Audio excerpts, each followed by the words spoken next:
El Departamento de Estudios Históricos del Estado Mayor del Ejército le da la más cordial bienvenida y agradece vuestra presencia a la conferencia titulada Las mujeres en la historia, a cargo de la señora escritora Marcela Vigil y la doctora escribana Claudia Vargas. Se solicita al público presente colocar los celulares en silencio, por favor. A continuación, el coronel Pedro Vidal, secretario general del Instituto de Historia y Cultura Militar del Uruguay, coronel Rolando Laguardia, le dará una breve reseña de su currículum. Bueno, muchas gracias a todos por la compañía. Brevemente he aplicado los currículos de ambas expositoras con autorización respectiva. Y en la noche de hoy entonces nos acompaña la doctora escribana Claudia Vargas. Ella es doctora en Derecho y Ciencias Sociales, egresada de nuestra Universidad de la República. También ha ejercido la docencia de historia, es docente de historia de los conflictos armados y es miembro del Instituto de Cultura e Historia Militar Coronel Rolando Laguardia. Es también una compañera muy activa y muy colaboradora. Así que a Claudia, muchas gracias por este desafío de estar junto con la escritora Marcela. Bueno, la señora escritora Marcela Vigil, ustedes saben que tiene una amplia trayectoria nacional e internacional, no solamente a través de sus publicaciones, sino también a través de sus artículos de opinión, que tienen, son de gran recibo en nuestro país. Ella tiene en su haber el orden de más de 30 publicaciones, libros de novelas históricas, de dramaturgia, de cuentos cortos. También ha dado charlas y conferencias en nuestro país, en Argentina, en Colombia, fue invitado al cuarto Congreso de Lenguas en Cartagena de Indias, en Estados Unidos, ha dado charlas. La República de Egipto también le invitó para estudiar y disertar en la Biblioteca de Alejandría sobre la historia de la mujer del antiguo Egipto. Y también brevemente, dentro de las condecoraciones, discusiones que ha obtenido, yo también las sinteticé, las comprimí, y comenzando simplemente desde el año 2009, la más reciente, Mercedes, ella fue galardonada con el premio Quijote. En el 2010 también fue nombrada ciudadana ilustre de la ciudad de Montevideo. Nadie decía. Sí, en el 2010, 2011 también el premio Victoria, 2 años. En el 2012 el premio nacional de periodismo, ¿verdad? José Enrique Rodó, y el premio Hornus también. Y en el 2018 el premio Marconi. Creo que es el último que ha recibido en esta última parte de nuestra trayectoria. Bueno, también ella actualmente es directora del programa de formación ciudadana del Instituto de Ciencias Jurídicas, y también participa en la tertulia Radio Oriental. Naturalmente el tema que nos convoca es muy amplio y no se agota en estas ponencias de nuestras invitadas, sino que son simplemente un recorte de esa gran trayectoria que han tenido las mujeres a lo largo de la historia, a mi criterio el origen y la razón de ser de nuestra humanidad, ¿verdad? Y ni que hablar de las mujeres en lo que ha sido el desarrollo de nuestra orientalidad, ¿verdad? Podemos simplemente nombrar a aquellas madres de los soldados esclavos que dejaron todo para irse a la Arjuí, las madres de los paisanos jornaleros que acompañaron al jefe de los orientales, pero también aquellas madres, aquellas mujeres más encumbradas que se fueron y lo abandonaron todo para la Arjuí, como doña Ramona de la Torre, la madre de General Lavalleja, dona Andrea Toscano, la madre del general Rivera, o doña Antonia Avellaneda, la madre también del general Garzón. Es decir, todas esas mujeres contenían a sus hijos, a sus esposos, en los momentos más difíciles de la revolución. Ni que hablar, que ya lo he expresado acá, la señora del general Juan Antonio Lavalleja, con su hermana, acompaña a su prisión al libertador Lavalleja. Y bueno, y también la señora que se va a referir posteriormente, Claudia, Así que bueno, el auditorio entonces de ustedes, y muchas gracias por la colaboración. Buenas tardes a todos. Es un gusto estar acá para hacer honor, un humilde honor, a mi modo de ver, de lo que han sido las mujeres a lo largo de la historia. En una conferencia no podemos hacer honor verdadero a sus memorias. Hay muchas que ya no están, otras que siguen muy vigentes, hay algunas por ahí olvidadas, pero el objetivo principal de la conferencia de hoy es darles una visión a nuestro criterio de lo que significan las mujeres en la historia. Yo me voy a basar, voy a acotar la conferencia al ámbito nacional, a mujeres que también por el ámbito en el que estamos y por el ámbito en que yo me muevo también, me generan más admiración aún, que son las esposas de militares. Yo como hija y como esposa también siento por ahí algún reflejo de esas mujeres que estuvieron en condiciones ni comparables con las de hoy en día, pero sí que merecen toda mi admiración. Obviamente es una exposición no subjetiva, pero sí la selección de la mujer que yo voy a poner sobre ella hoy, en unos breves minutos, la tomo como ejemplo de ese sentir que es ser esposa militar. Más allá de eso, no fueron solo eso, fueron madres, fueron jefas de familia, fueron administradoras, fueron diplomáticas en algún sentido también, y fueron mujeres también, damas de sociedad con su vida social, sin perder ese individualismo que obviamente en la época en que yo voy a ubicar este personaje, es entre los albores de la independencia de nuestro país. Bueno, podemos hablar de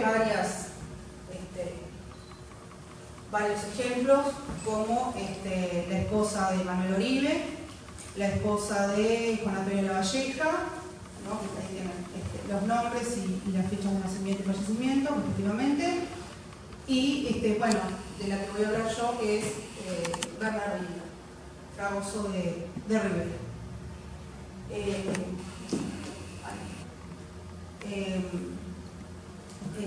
Bueno, esta señora nació en Montevideo, por ahí puede haber alguna publicación que nació en San José, porque su infancia fue en San José,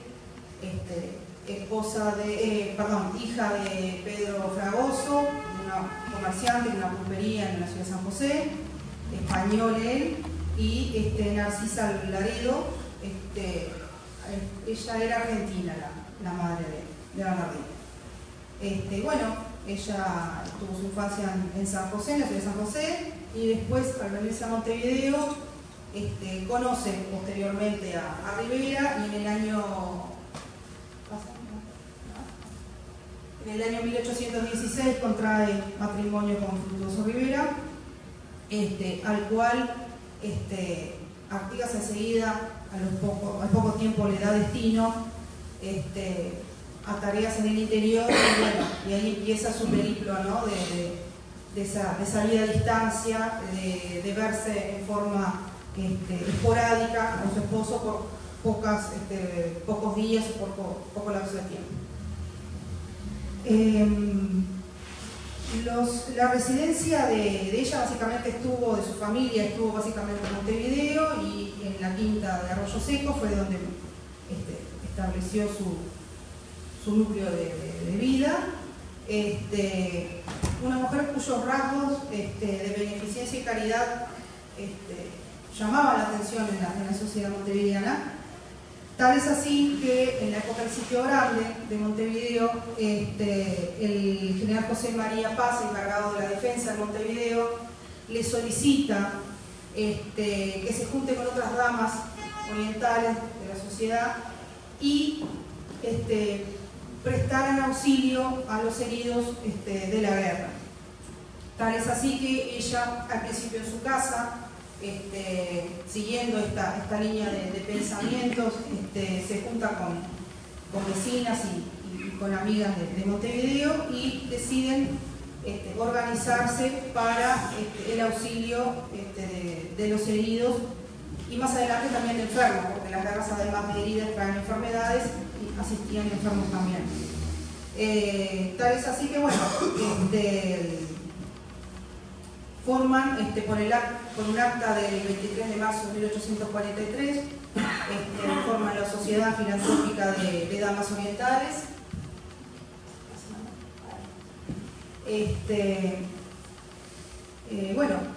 Ella es la presidenta, después Josefa Lamas de Vázquez es la secretaria y la tesorera María Antonia Astelioqua. El gobierno le cede el edificio de Casa Grande de gobierno para poner el hospital y ahí comienzan a trabajar en el auxilio de heridos y enfermos. ¿Cómo se mantenía esta sociedad? Con el aporte primario de las integrantes, que hay algunos nombres y después se fueron sumando más socias, con la cuota social, con donaciones, ya sean dinero y bienes, personas que se acercaban también a trabajar, aportes propios y alguna otra colaboración dineraria, ¿no? que la sociedad les brindaba. Se formaron los bazares de caridad y beneficencia, que se aceptaban donaciones tanto de mobiliario como de ropa, se restauraban, se ponían a disposición del hospital para su uso.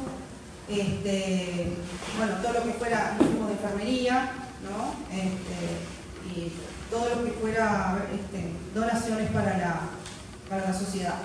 Esta sociedad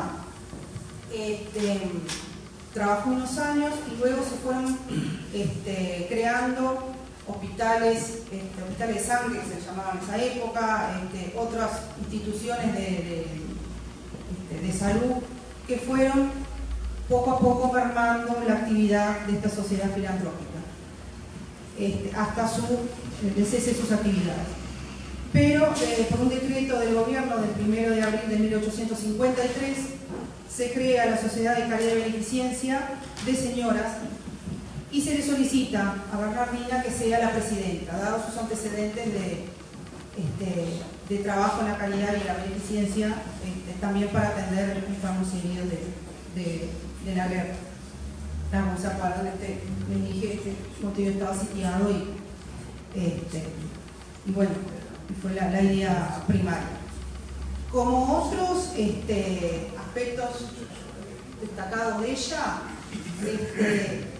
ella enseguida, estando residiendo en la ciudad de Minas con su esposo, tiene un hijo, Juan José, que es el único, que fallece hace poco tiempo. Entonces, ella hijos propios, después de ese ellos no tuvieron más hijos y adoptó niños y después tenían llamados protegidos. O sea, eran aquellos niños o jóvenes que Rivera encontraba en la campaña o en sus lugares donde estaba destacado trabajando y que le enviaba a ella para que ayudara en los quehaceres de la casa. Los encontraba que los tenía. Sí, exacto. Sí, oficial con ella. Claro, era Y bueno, entonces bueno, ella tenía, además de sus hijos adoptivos, criados y algún otro, ¿no? Hijos de criados también, o hijos padres que no podían hacerse cargo de la manutención, iban a Montevideo y bueno, formaban parte de la familia, porque ella los consideraba todos parte de su familia, inclusive Concepción, que es la principal colaboradora de ella, que ella le tiene los dos le tienen un gran afecto. Bueno, otra de las características y de las situaciones que ella tuvo que afrontar es el manejo de los bienes y la administración de los recursos de la casa, teniendo que tomar decisiones de ventas de bienes como caballos o algún otro animal, y bueno, tenía ella que decidir, porque las correspondencias en esa época, si bien ellos se escribían seguido, pero no llegaban las correspondencias o se perdían o pasaba algo que ella tenía que decidir porque no recibía la respuesta de su esposo, decidía ella. Y bueno, temas de enfermedad, ella cuidó a su suegra hasta que falleció, él estaba ausente cuando estaba ausente cuando su madre falleció, ella se hizo cargo de la madre, la cuidó hasta su fallecimiento, y bueno, también tenía que hacer tipo de negocios de venta y de cosas para juntar fondos para mandarle recursos al esposo que estaba en sus campañas, en las causas que andaba por el interior. Tenía él permanentemente que estaba pidiendo recursos, ya sea materiales o de dinero, inclusive en las correspondencias que después le voy a hablar, denota eso, ¿no? O sea, cómo él le encomendaba cosas que ella después le contestaba que sí, que las podía hacer, y cosas que ella había decidido otra cosa porque no se había podido hacer como él quería. O sea, era una mujer que también tomaba sus propias decisiones más allá de la permanente consulta a su esposo. Ella, más allá de que tenía su lugar de residencia acá, trataba de trasladarse siempre al lugar donde pudiera estar más cerca de su esposo cuando las circunstancias lo permitían y la salud también. Muchas veces también ese traslado o ese cambio de residencia no muy organizado se debía a su propia seguridad. O sea, cada vez que había alguna situación de revolución, alguna situación de cambio de autoridades, o se generaba alguna situación peligrosa para la familia, ella se trasladaba a casa de sus amigos, se trasladaba a otros lugares para preservar la seguridad de su familia. A veces iba ella por un lado y el resto de la familia por otro. O sea, como que no tuvo una vida muy tranquila y pacífica, que digamos. Siempre fue constante movimiento. Su núcleo familiar siempre estuvo a veces separado, pero siempre en lugares distintos. Era la historia de los caudillos de aquella época. Sí. Era la historia de los caudillos. Inclusive en las cartas, crónicas de las cartas de Bernardina a Fructuoso Rivera que hace José Pedro Barrán y Benjamín Nahum, en ese libro recopilan cartas del Archivo de la Nación y cartas que expone en el libro En Memoria de Isidoro y María, en honor al fallecimiento de ella. Entonces, en esas cartas se pueden ver, uno se da cuenta, por un lado, el carácter de ella, el carácter de él, y también la relación que tenían ellos dos. Ella como mujer jefa de familia y muy íntegra, que tenía que tener esa integridad y ese carácter frente a todas las situaciones que le tocaban vivir, ya sea con la familia, ya sea en la sociedad. En esas cartas uno puede ver a veces hasta un tinte adolescente en su manera de referirse a él, y él hacia ella. Reproches, por ejemplo, como hace tiempo que no me escribís, no te pensaba escribir más, pero me arrepentí, entonces te escribo, la próxima vez escribime más largo porque es muy corta tu carta, ¿qué te pasa? ¿Qué sucede? O sea, reclamos cartas muy rayando lo adolescente, ¿no? O sea, cartas muy, vamos a decir que él le contaba muchas cosas, muchos detalles de sus enfrentamientos, de sus situaciones, otras cartas en las que no podía decir mucho, porque se le habían perdido 3 y había miedo de peligrar la seguridad de ella, entonces no le podía contar muchas cosas. Entonces es una variedad muy grande de situaciones que uno puede ver cuando lee las cartas de ellos, de ambos, ¿no? Bueno, los rumores, él le cuenta muchos rumores que recibe, ella también, los reclamos por esas supuestas aventurillas que él tenía, y también el recelo de él de que ella no saliera. Entonces cosas que a veces uno por ahí puede decir, pero no están muy lejos. O sea, son cosas que siguen pasando y es una cuestión ya de la humanidad, del ser humano y de la relación entre hombre y mujer. Siempre esas cartas muy amorosas, muy cariñosas, pero recatadas, con un lenguaje muy coloquial y muy sencillo. A veces, inclusive, solo los signos de puntuación también demuestran quizá un apuro, quizá unas ganas de contar todo rápido y no fijarse en las puntuaciones. Perdón que interrumpo. Sí, no. ¿Y qué era el teléfono? Sí. Era coloquial. La mayoría de mis libros yo los he tratado de investigar. Las cartas de Mariquita Flores con Flores, por ejemplo. Las cartas de Sarmiento con Flores. Es verdad lo que dice. Era como conversar por teléfono. Que no te olvides que no había otra. Perdón. Bueno, y como les decía, esas cartas simplemente con leerlas solo, sin conocer nada de la actividad de antemano, conocer nada de la actividad de ellos, uno las lee y puede, reflejan, porque son muy sinceras, son muy abiertas. Él sin ninguna privación, sin ningún rescato, le reclama cosas que le reclamamos a cualquier persona hoy en día. O sea, no es una relación que fuera así por la época en que estaba, en la época que se vivía. Son diálogos, porque eran diálogos. En tu carta me dijiste tal cosa, esto. En tu otra carta me dijiste esto, te contesto esto. Entonces era un diálogo que trasciende el sentido y la forma en que se hablaban. Me parece a mí que trasciende la historia. Fue un matrimonio que vivió muchas desavenencias y muchas idas y vueltas, pero además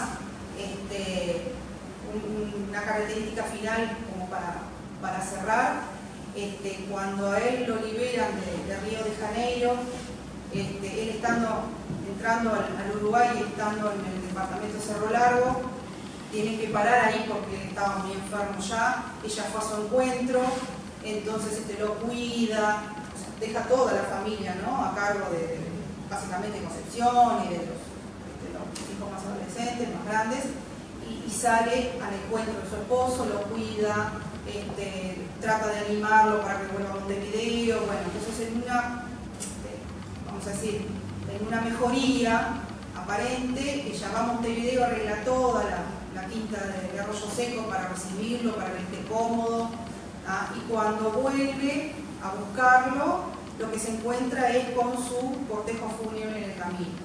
O sea, él había fallecido, ya no había llegado a tiempo a verlo vivo otra vez, y bueno, se queda uno se queda con esa imagen, ¿no? Ella llegando, cruzándose con esa carreta, con el féretro adentro, y bueno, llegué tarde, ¿no? Es un poco lo que, esa imagen que queda de ya no poder llegar a estar los últimos momentos con su esposa, pero quedándole seguramente la satisfacción de haber hecho hasta lo último para que él esté lo mejor posible. Y bueno, la dos, por ejemplo, como les decía, y como decía Mercedes, era la idiosincrasia de la época, era para lo que estaban criadas estas damas, para el apoyo, para sustentar y solventar, no solo material, sino espiritualmente a toda la familia, que no abarcaba solo a sus hijos, sino que iba a sus padres también, y todo aquel que la familia albergaba, ¿no? Empleados, los hijos, estos otros chiquilines de origen dudoso,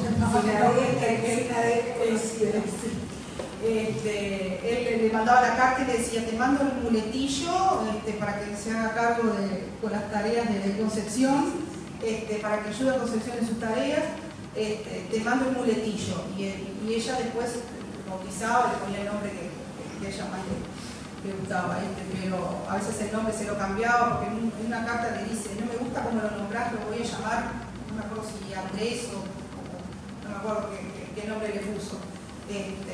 Pero bueno, como ella también tenía su postura, ¿no? ante la vida. Y esto es un ejemplo de las tantas esposas, madres, mujeres, damas de sociedad de la época de los finales de dependencia y principios de independencia. Bueno, ahora le paso la palabra. Muchas gracias, ministra Claudia, por acompañarnos. Bueno, gracias por haberme invitado. Yo voy a hablar de un tema, primero se habrán dado cuenta que yo saqué que no fuera de Uruguay. A mí me gusta hablar de la mujer en general, si bien es importantísimo tener todos estos datos que Claudia nos ha dado, pero bueno, como de mi tarea literaria, mi más vieja historia es del 2800 a.C., me pareció que la historia de Uruguay de pronto les interesaba que ampliara el tema. Es fundamental, por supuesto que vivimos en un mundo androcéntrico, que recién en los últimos tiempos las mujeres empezamos a escribir y a hablar de las mujeres. Ese es un hecho natural, pero no es un hecho histórico de toda la vida. Una de las cosas que ustedes saben que trabajo mucho sobre el tema de Arabia y los países árabes. Ahora estoy escribiendo un libro, estoy terminando un libro que empecé en el 2010 cuando estuve en el Yemen. Y por supuesto en aquella región, cuando uno retoma un libro después de 5 o 6 años, ya cambiaron 3 jeques, ya Estados Unidos lo acompañó 200 veces, Arabia Saudita y Omán le comieron la mitad de la frontera, o sea que prácticamente tenés que trabajar de nuevo. Una de las cosas que a mí me maravilló cuando llegué a Egipto fue que me esperaban con una carpeta en el Supremo Consejo de Antigüedades sobre la condición, sabía que yo iba a estudiar sobre la condición de la mujer en el Antiguo Egipto. Y no es extraño que ahora, mi libro habla sobre, entre otras cosas, sobre la primavera árabe y la condición de la mujer en el siglo XXI. O sea que, entonces a mí me llamó poderosamente la atención y en una de mis reuniones con quien en aquel momento fue mi guía 50 días y me adoptó, que el mayor egiptólogo del mundo, el curador de todo el patrimonio histórico de Egipto, Zahi Hawass. Si entran a mi web me van a ver con él en el Supremo Consejo de Antigüedades o en el desierto.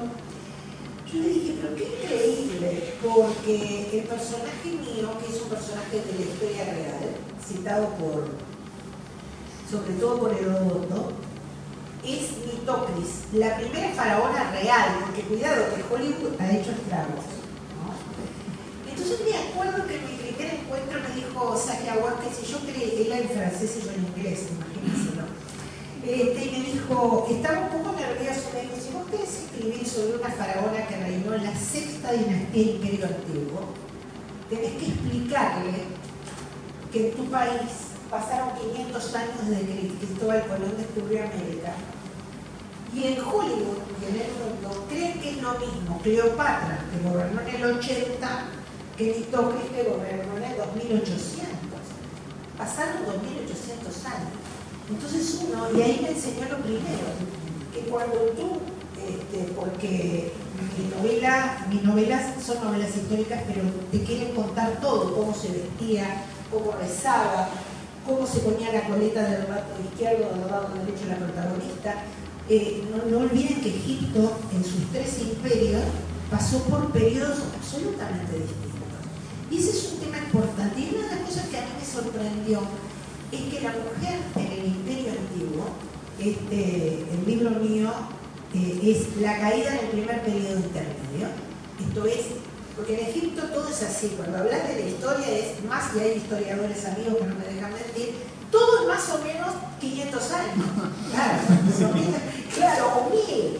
Porque es cuando te dicen el papiro Weber, por ejemplo, lo ves en la biblioteca de Javier y dicen, bueno, más o menos entre el 1800 y el 2100. Y acá, en nuestro país, que somos un país tan joven, nos cuesta tener esa magnitud tan impresionante. Y a mí me sorprendió porque la mujer en el antiguo Egipto, y esto que voy a decir, lo dije la otra vez, tuve la suerte de que en la escuela de policía, tuve el privilegio, el orgullo y el asombro de que en la escuela de policía a una bibliotecaria pusiera mi nombre. Entonces no tuve la mejor idea de decir lo que voy a decir acá, que en el ámbito policial o militar es lo peor, pero lo voy a decir. Y que tiene que ver con la condición de la mujer, y después voy a llegar hasta nuestras compañeras, porque también voy a hablar de algunas mujeres de acá.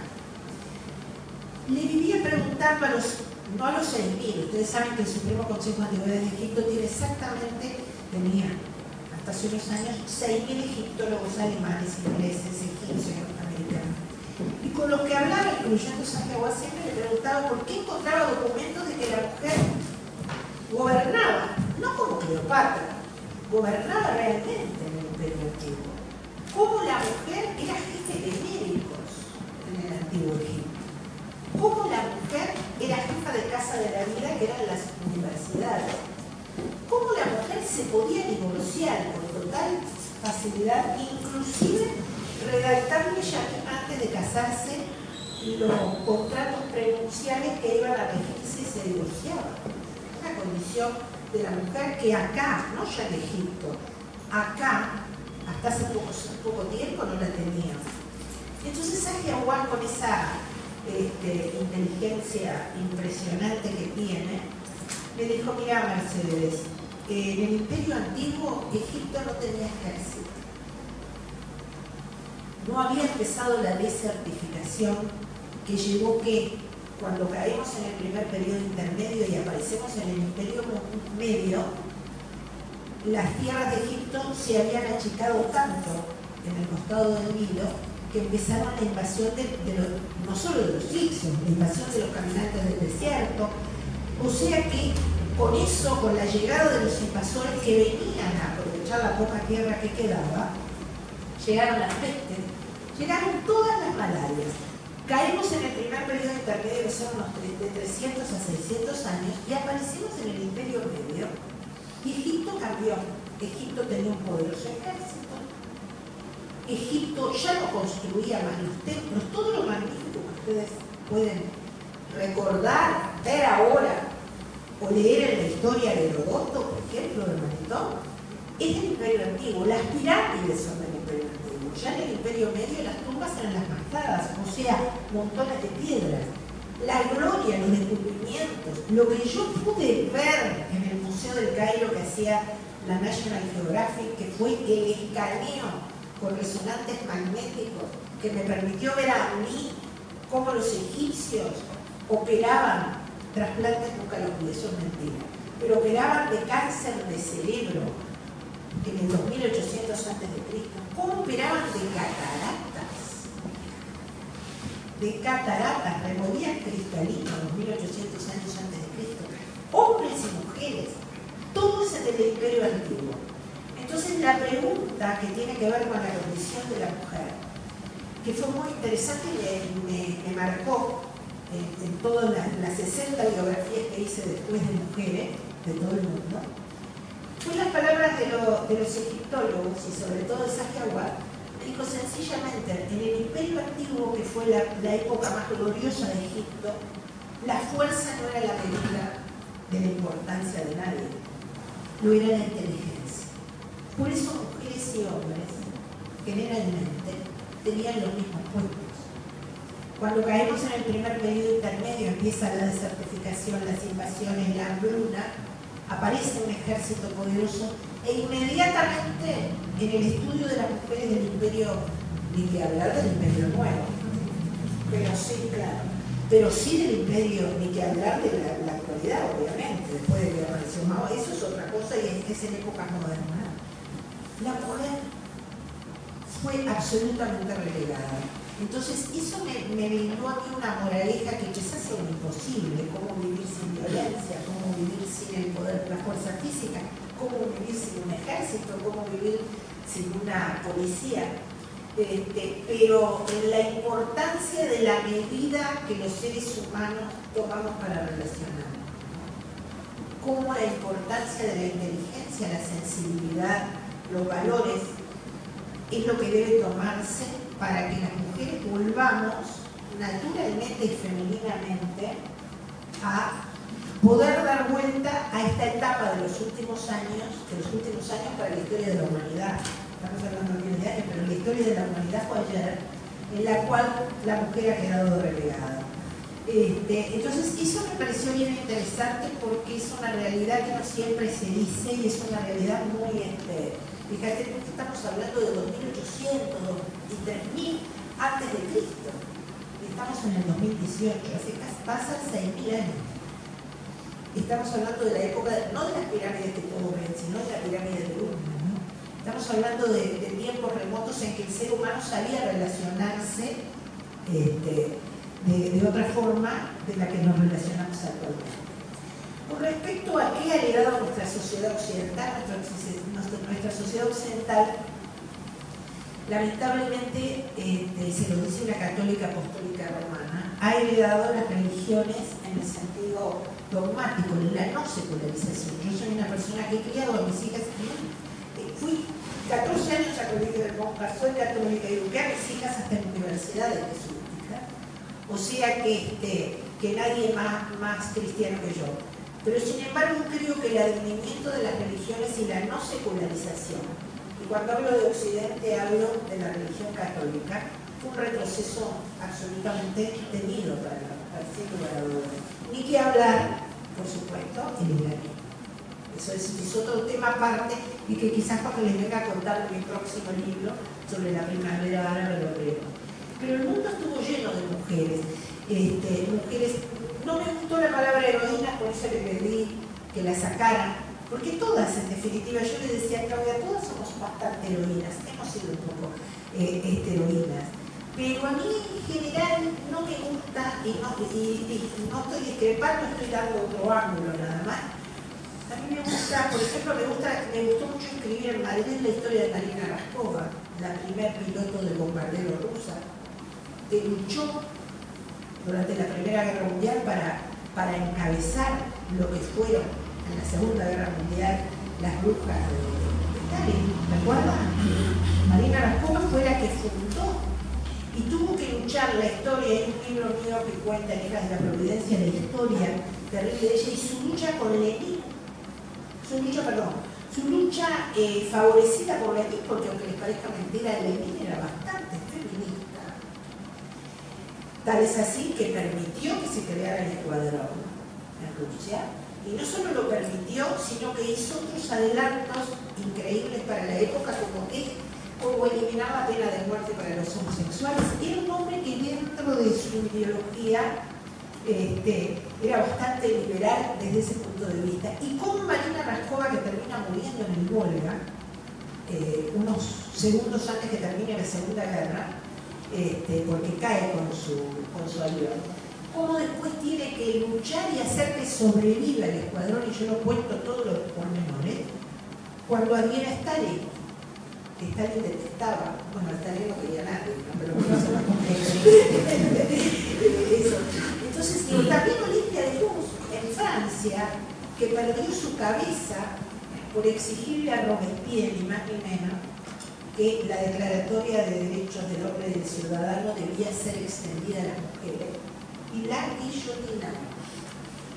Por supuesto que está Virginia Woolf, siempre les estoy hablando de mujeres biografiadas, pero para llegar acá, a mí me gusta hablar de mujeres que hasta el día de hoy han influido en nuestra vida cotidiana.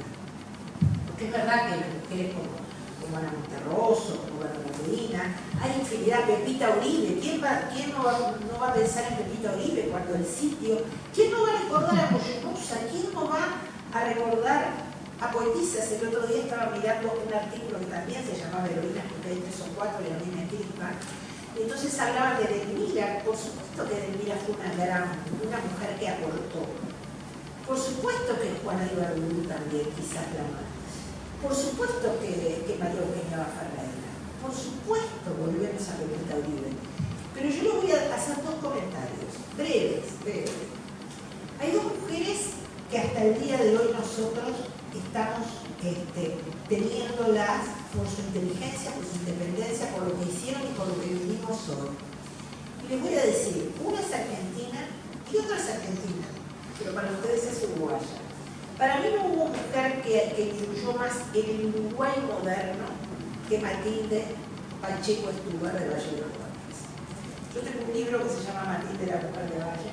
Ya les digo, he biografiado a más de 60 mujeres y no veo que haya ninguna persona que haya incidido en los derechos que tenemos, no solo nosotros, las mujeres, los hijos naturales, el derecho a la herencia. No olvidemos que hasta que llegó Matilde y don Pepe Valle con 3 hijos naturales, el código decía que los hijos naturales no solo no tenían derecho a herencia y a todo lo que sabemos de bienes, sino que decían, y acá tenemos la abogada mío, decían estrictamente que no tenían derecho a tener familia alguna.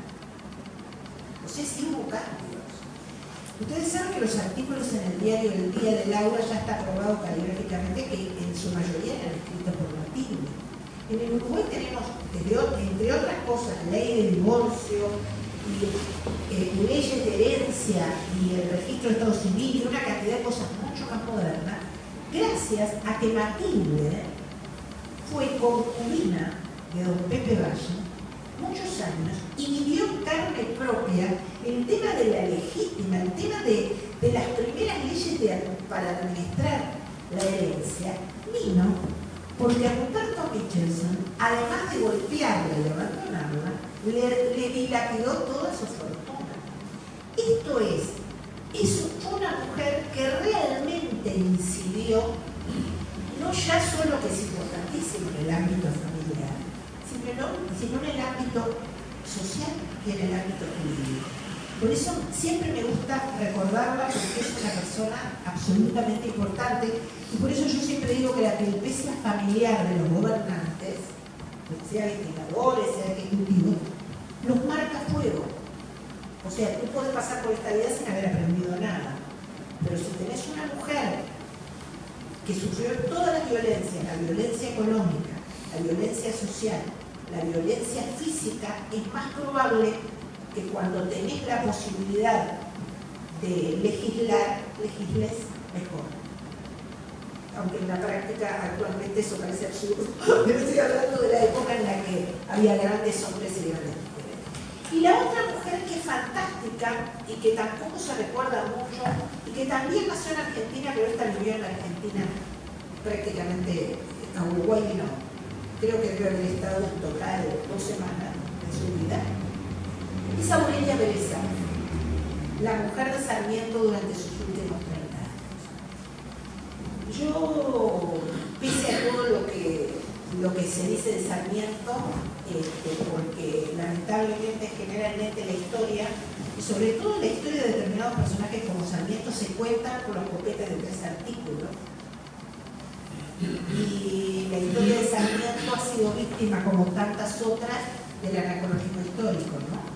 Entonces, cuando Sarmiento hablaba sobre Artigas, la gente cree que hablaba 40 años antes, y era cuando Artigas en Uruguay era en el 20, cuando Artigas no había nadie que no dijera que era contrabandista, y cuando Sarmiento dijo sus infortunadas frases, como por ejemplo en contra de los esclavos o en contra de los indígenas, yo les recuerdo que para un hombre que había nacido a los 9 meses de la Revolución de Mayo, que había nacido y vivido en una época en la que existían bulas papales, una de ellas que decía que los negros y las mujeres no teníamos alma, y que los indios tenían media alma, que solo podían conservar si adherían a la religión católica, no podía pensar de otra manera.